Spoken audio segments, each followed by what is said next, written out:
kita semua pasti pernah takut kan? Itu normal banget. Tapi, pernah kepikiran nggak, kapan sih rasa takut itu jadi nggak wajar lagi? Malah jadi sesuatu yang bikin kita lumpuh. Nah, hari ini kita bakal bedah tuntas apa bedanya rasa takut biasa sama fobia. Oke, jadi ini dia yang bakal kita bahas. Kita bakal lihat apa itu fobia, rasanya tuh gimana sih pas lagi kumat, terus gimana cara ngelawannya. Dan yang seru, kita juga bakal ngintip sedikit soal terapi fobia di masa depan. Oke, pertama-tama kita harus samain persepsi dulu. Apa sih sebenarnya yang jadi garis pemisah antara takut yang wajar sama fobia yang bisa ngeganggu hidup kita? Penting banget buat kita ngerti bedanya. Ini kuncinya. Yuk kita bongkar bareng-bareng. Nah, di sini kelihatan jelas banget bedanya. Intinya ada di 3 hal, rasional atau enggak, sebentar atau lama, dan ganggu hidup kita apa enggak.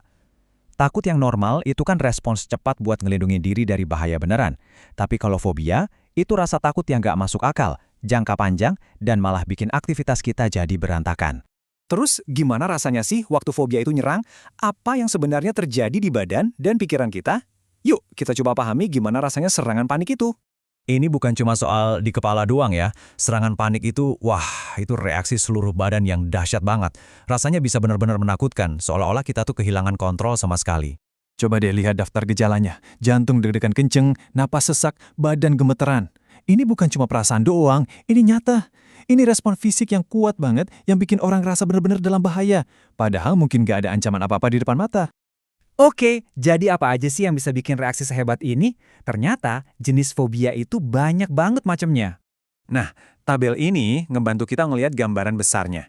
Fobia itu bisa dikelompokin jadi 5 kategori utama. Ada yang takut sama lingkungan alam, kayak ketinggian atau badai. Ada yang takut sama hewan, ini umum banget, kayak laba-laba atau anjing. Terus ada fobia situasional, misalnya takut terbang atau di ruang sempit.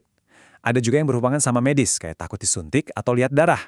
Dan yang terakhir, ada fobia abstrak, takut sama konsep kayak kegagalan atau takut sendirian.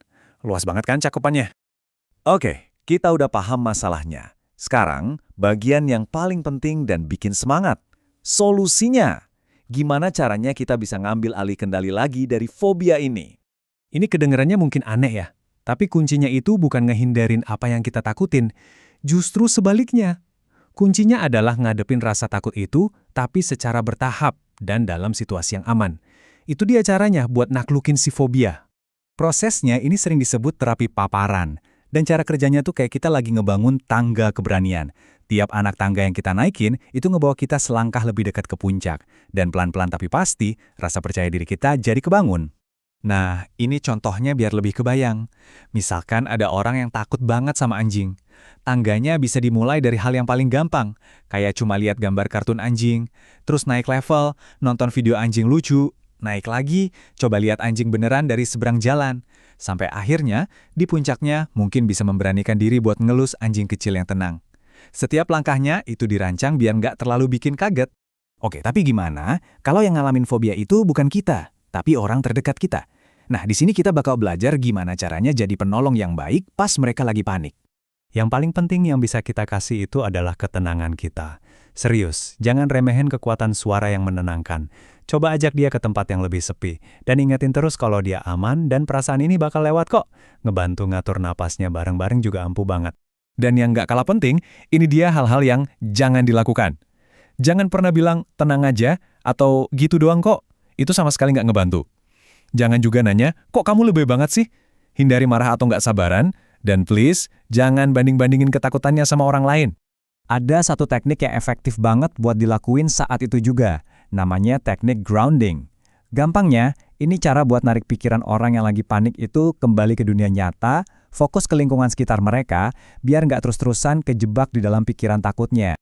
Caranya gampang, kita bisa tuntun dia pakai metode 5-4-3-2-1 ini. Ajak dia buat nyebutin 5 benda yang bisa dia lihat, 4 hal yang bisa dia sentuh, 3 suara yang dia dengar, dan seterusnya. Ini cara simpel tapi ampuh buat membumikan lagi pikirannya ke masa sekarang. Oke, sebagai penutup, kita bakal ngintip sedikit ke masa depan. Gimana sih teknologi-teknologi baru yang keren bisa ngebantu kita ngobatin fobia? Salah satu yang paling canggih itu namanya terapi augmented reality atau AR. Ini pakai teknologi kayak kacamata khusus atau bahkan cuma dari HP kita buat nampilin gambar virtual di dunia nyata. Coba bayangin, Kita bisa bertemu sama laba-laba virtual yang kelihatan nyata di ruang tamu kita sendiri, tapi kita punya kendali penuh dan tahu 100% kalau kita aman. Dan manfaatnya gede banget. Studi nunjukin kalau terapi AR ini nggak cuma bisa nurunin rasa cemas secara signifikan, tapi juga bikin pasien jadi lebih semangat dan konsisten ngikutin terapi.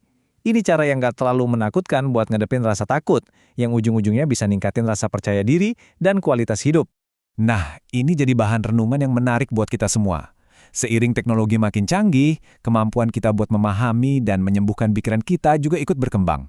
Mungkin masa depan di mana kita bisa lebih punya kendali atas semua ketakutan kita, ternyata nggak sejauh yang kita bayangin ya.